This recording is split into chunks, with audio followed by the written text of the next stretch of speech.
अपनी ताकत पर भरोसा करो, उधार की ताकत तुम्हारे लिए घातक है। तो दोस्तों हमेशा अपनी ताकत पर, अपना जो बल है, अपना जो कॉन्फिडेंस है, उस पर बिलीव करो, उस पर भरोसा करो। हमेशा किसी दूसरे की ताकत पर या उधार की ताकत पर भरोसा मत करो, क्योंकि दूसरे हमेशा, आपको पता है कि जिंदगी में धोखा कोई ना कोई दे ही जाता है। तो दूसरे माता का नाम, ठीक है, ये तीन की माता जी, और पापा का नाम इनके था जानकीनाथ बोस। क्या था? जानकीनाथ बोस था इनके पापा का नाम या पिताजी का नाम, ठीक है। तो ये कभी पूछा जाता है तो आपको याद रखना है दोस्तों।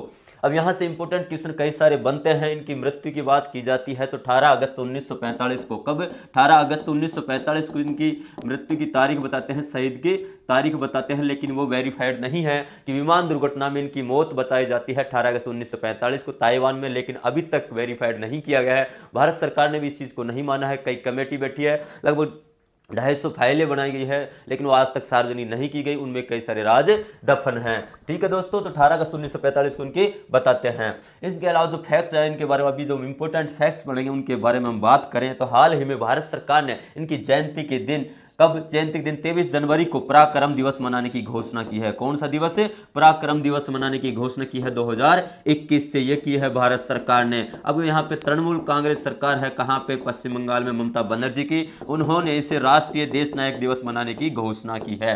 राष्ट्रीय देश नायक दिवस मनाने की घोषणा की है कब? 23 जनवरी को, नेताजी सुभाष चंद्र बोस जी की जन्मदिन के दिन। तो राष्ट्रीय देश नायक दिवस और पराक्रम दिवस दोनों इंपॉर्टेंट क्वेश्चन है, नेक्स्ट एग्जाम के लिए जरूर बनेंगे। डेफिनेटली यहां से क्वेश्चन आने की बिल्कुल पॉसिबिलिटी है, तो आपको याद रखना है, ठीक है दोस्तों।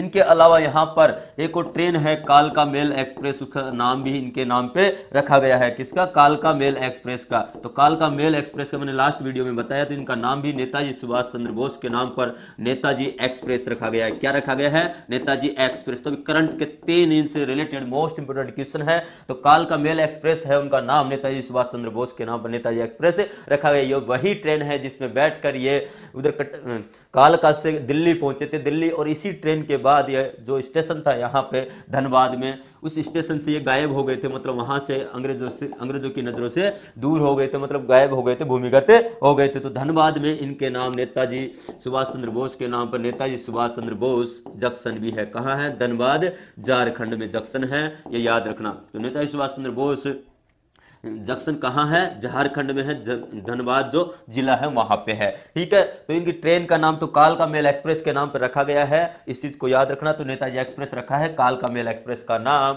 ठीक है, ये चीज याद रखनी है। यहां से एक और इंपॉर्टेंट क्वेश्चन बनता है कि नेताजी सुभाष चंद्र बोस राष्ट्रीय कांग्रेस के अध्यक्ष कौन सी साल में रहे थे? फटाफट से कमेंट करें, कब रहे थे? बिल्कुल हम बात करेंगे। राष्ट्रीय चावल, बिल्कुल, राष्ट्रीय चावल अनुसंधान केंद्र कटक में ही है, उड़ीसा में। Vinod ji good morning, Subhash ji good morning. Netaji Subhash Chandra Bose राष्ट्रीय कांग्रेस, जो कांग्रेस पार्टी है, उसके अध्यक्ष भी रहे थे। और कांग्रेस पार्टी से रिलेटेड दोस्तों जो भी क्वेश्चन है एनटीपीसी एग्जाम में पूछा जा चुका है कि राष्ट्रीय कांग्रेस पार्टी के पहले मुस्लिम अध्यक्ष कौन थे? तो सर बदरुद्दीन तैयब जी थे। अभी पूछा गया था कि भारतीय राष्ट्रीय कांग्रेस की प्रथम महिला अध्यक्ष कौन थी? तो एनी बेसेंट थी। और कई सारी चीजें, स्थापना पूछी जाती है, तो 28 दिसंबर 1885 को लॉर्ड एवं ने। तो नेताजी कांग्रेस के अध्यक्ष कब रहे थे? कौन सी साल में? फटाफट से कमेंट करें। तो नेताजी कांग्रेस अध्यक्ष कब रहे थे? फटाफट कमेंट करें। और नेताजी कांग्रेस के अध्यक्ष रहे थे। और इसके अलावा इन्होंने कौन से अधिवेशन कौन सा था जिसमें इन्होंने अध्यक्षता की थी? तो अधिवेशन की अध्यक्षता कब की थी और कौन से अधिवेशन में की थी? फटाफट दोनों चीज मैं आपको पिछले वीडियो में बता चुका, तो आपको फटाफट से कमेंट करना है। बिल्कुल सुभाष जी का आंसर है, बिल्कुल सही है। डूंगर सर थैंक यू है। कांग्रेस के अध्यक्ष थे 1938 में, इन्होंने भारतीय राष्ट्रीय कांग्रेस अध्यक्ष पद का चुनाव जीता था और राष्ट्रीय कांग्रेस के अध्यक्ष रहे थे 1938 में। और अधिवेशन की अध्यक्षता भी 1938 में की थी। अधिवेशन कौन सा था पूछा जाता है दोस्तों कई बार, तो हरिपुरा अधिवेशन था। कौन सा अधिवेशन था? हरिपुरा अधिवेशन में नेताजी ने क्या की थी? अध्यक्षता की थी हरिपुरा अधिवेशन में। अब दोस्तों हरिपुरा के बारे में पूछा जाए तो हरिपुरा कहां पड़ता है? तो ये गुजरात राज्य में पड़ता है। कौन सी जगह पड़ता है? गुजरात राज्य में पड़ता है। दोस्तों ये दोनों क्वेश्चन है जो यूपीएससी, आरपीएससी और कई एग्जाम में कई बार पूछे चुके हैं, मोस्ट इंपोर्टेंट है, रेलवे में भी पूछा जा चुका है। ये कांग्रेस की अध्यक्षता 1938 में ही की थी ये भी, लेकिन इसका अधिवेशन कहां हुआ था? हरिपुरा में, जो पड़ता है गुजरात में। ये सारी चीज याद रखना। यहां से एक और क्वेश्चन आपको पता है, गांधी जी के बारे में हर एग्जाम में, मतलब हर शिफ्ट में लगभग 1 से 2 क्वेश्चन पूछे जा रहे हैं। तो गांधी जी के बारे में बात करें तो गांधी जी ने पूछा जाता है कि गांधी जी ने कांग्रेस के कौन से अधिवेशन की अध्यक्षता की थी? गांधी जी ने सिर्फ एक बार राष्ट्रीय कांग्रेस की अध्यक्षता की थी। वो कब की थी, कौन से अधिवेशन में? तो गांधी जी ने 1924 में। कब की थी? 1924 में बेलगांव में जो सम्मेलन हुआ था, कांग्रेस का अधिवेशन हुआ था, उसमें इन्होंने अध्यक्षता की थी। बेलगांव पड़ता है दोस्तों कर्नाटका में। कहां पड़ता है? कर्नाटका में पड़ता है। और 1924 में की थी। याद रखना, गांधी जी को गांव बहुत पसंद थे। इन्होंने बोला था कि भारत की आत्मा गांव में बसती है, तो गांधी जी को गांव पसंद थे, तो इन्होंने गांव में ही अध्यक्षता की थी। कौन सा? बेलगांव। कभी कभी बेलगाम भी आ जाता है, तो आपको याद रखना है दोस्तों। सारे फैक्ट हैं जो आपको याद रखना है, ठीक है। इसके बाद इनके अलावा बात करें हम नेताजी सुभाष चंद्र बोस के बारे में, तो देखिए अब की बार 125वीं जयंती है। कब है? 2021 में, इस 23 जनवरी को। तो इस चीज को भी याद रखना। और नेताजी जो निकनेम पूछा जाए कि नेताजी नाम इन्होंने किसने दिया था, तो रविंद्रनाथ टैगोर जी ने, सॉरी रविंद्रनाथ टैगोर जी ने नहीं, जो एडोल्फ हिटलर थे, हिटलर ने इनको नेताजी नाम दिया था। हिटलर ने नेताजी नाम दिया था, तो हिटलर ने दिया था नेताजी नाम। इस चीज को याद रखना भी कभी पूछा जाए। और हिटलर की एक आत्मकथा है कैंप। क्या है? कैंप है यहाँ की, सॉरी है यहाँ की क्या, इसकी हिटलर की आत्मकथा। तो इस चीज को याद रखना। एक बार पूछा गया था हिटलर की आत्मकथा का नाम क्या है, तो क्या है? कैंप है। कैंप है हिटलर की आत्मकथा का नाम। नेताजी सुभाष चंद्र बोस वो देश के राष्ट्र नायक थे जिन्होंने भारत ही नहीं, दुनिया के अलग देशों में, मतलब दुनिया के देशों में जाकर, जापान, जर्मनी, रशिया, इधर जाके अपनी आर्मी का गठन किया था। आजाद हिंद फौज का पुनर्गठन। आजाद हिंद फौज की गठन तो किया था रास बिहारी बोस ने। किसने किया था? रास बिहारी बोस ने। लेकिन उसको पुनर्गठन किया था, उसका नेतृत्व किया था, किसने किया था? वो क्या था? नेताजी सुभाष चंद्र बोस ने। तो रास बिहारी बोस ने किया था, ध्यान रखना, किसका? आजाद हिंद फौज का गठन। लेकिन इसका जो नेतृत्व किया था, नायक थे इसके, नेताजी सुभाष चंद्र बोस थे। इन्होंने उनको पुनर्गठन किया था। वो कैसे? रास बिहारी बोस ने इसकी स्थापना की थी जापान में। उसके बाद उनको वहां की सरकार ने गिरफ्तार कर लिया, तो उसके बाद इन्होंने इसका चार्ज संभाला था। ये चीज याद रखना। और इन्हीं का नारा है, एक तो है दिल्ली चलो, वो किनका है? नेताजी सुभाष चंद्र बोस का। नेताजी सुभाष चंद्र बोस का है दिल्ली चलो। और है तुम मुझे खून दो मैं तुम्हें आजादी दूंगा। क्या था?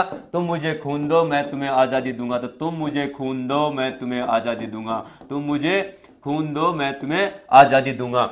ठीक है दोस्तों, ये सारे फैक्टर जो याद रखने। यहां से एक और इंपॉर्टेंट क्वेश्चन पूछा जाता है कि नेताजी सुभाष चंद्र बोस ने फॉरवर्ड ब्लॉक की स्थापना की थी, वो कब की थी? फटाफट से कमेंट करें। नेताजी ने फॉरवर्ड ब्लॉक की स्थापना कब की थी? वेरी वेरी इंपॉर्टेंट क्वेश्चन है, तो फटाफट से कमेंट करो कि नेताजी सुभाष चंद्र बोस ने फॉरवर्ड ब्लॉक की स्थापना कब करी थी। लास्ट वीडियोज में करना है। विनोद कुमार यस फॉर जिंदाबाद, thank you sir. Yes Jitendra ji 1924 बिल्कुल सही है, बिल्कुल थैंक यू। बिल्कुल civil engineer ji thank you. Yes Kaliyogi Baba ji the real political leader of India, बिल्कुल जय हिंद जय हिंद। यस तो बिल्कुल हमारे देश के बिल्कुल रियल लीडर थे, निर्भीक, जिन्होंने भारत नहीं विदेश में जाकर अपनी आर्मी का गठन किया। और भारत से पहले इन्होंने, मतलब भारत आजाद होने से पहले ही इन्होंने 1941-42 में भारत सरकार का गठन कर दिया था जापान में। उसको 11 देशों ने मान्यता दी थी। 11 देश थे जो वर्ल्ड के, उन्होंने भी इनकी सरकार को मान्यता दी थी। उनके कैप्टन यही थे। और लगभग इनकी जो आर्मी थी उसमें लगभग 2 लाख कैंडिडेट, 2 लाख आर्मी में जवान थे इनकी में। इन्हें कहां गठन किया था? जापान में। ठीक है, तो नेताजी सुभाष चंद्र बोस ने फॉरवर्ड ब्लॉक की स्थापना की थी दोस्तों 1939 में। कब की थी? 1939 में की थी।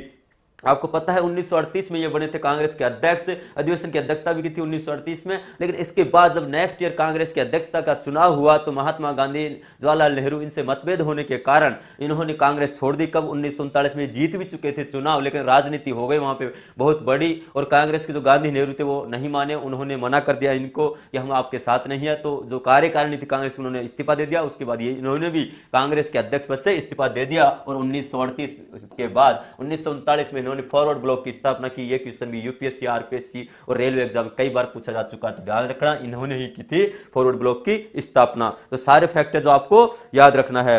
झांसी रेजिमेंट, इनकी पूछा जाता है कि कौन सी रेजिमेंट थी, तो रानी झांसी रेजिमेंट बनाई थी। उसकी कैप्टन भी बनाया था, किसको बनाया था? तो लक्ष्मी सहगल को बनाया था दोस्तों। राष्ट्रपति का चुनाव भी लड़ चुकी है, तो लक्ष्मी सहगल को बनाया था दोस्तों। क्या बनाया था?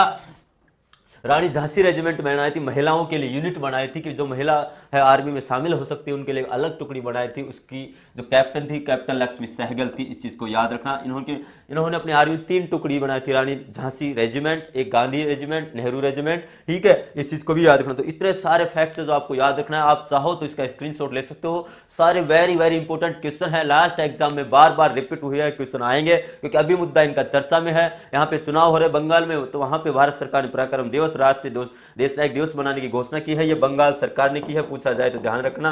तो बंगाल गवर्नमेंट मतलब वहां की मुख्यमंत्री है ममता बनर्जी, उन्होंने घोषणा की है। तो सारे फैक्ट्स जो आपको याद रखना। फटाफट से आपको एक क्वेश्चन कैसा लगा, कैसा समझ में आया, फटाफट से कमेंट करें। अगर अच्छा सा लगा, आपको अच्छा समझ में आ रहा है, तो प्लीज फटाफट से कमेंट करते रहें। बिल्कुल यस। और इन्होंने एक क्वेश्चन और पूछा जाए यहां से, तो याद रखना कौन सा, कि इन्होंने कौन से अधिवेशन में कांग्रेस की अध्यक्षता छोड़ी। तो कब छोड़ी थी? 1939 में छोड़ी थी। वो था त्रिपुरी अधिवेशन। कौन सा था? त्रिपुरी अधिवेशन। इसमें ये चुनाव जीत चुके थे। उस अधिवेशन में कांग्रेस ने इनका साथ नहीं दिया, उन्होंने कार्यकारिणी इस्तीफा दे दिया, उसके बाद इन्होंने छोड़ा था। तो इस चीज को याद रखना, यहाँ पे इस्तीफा दिया था। तो पूछा जाए, ये यूपीएससी का क्वेश्चन है। तो त्रिपुरी अधिवेशन में इन्होंने इस्तीफा दिया था। तो सारी बातें जो आपको याद रखना है। डूंगर sir, Suresh ji good morning, yes बिल्कुल, थैंक यू सबको। तो फटाफट से इस क्वेश्चनों को रट लेना है। बात करते हैं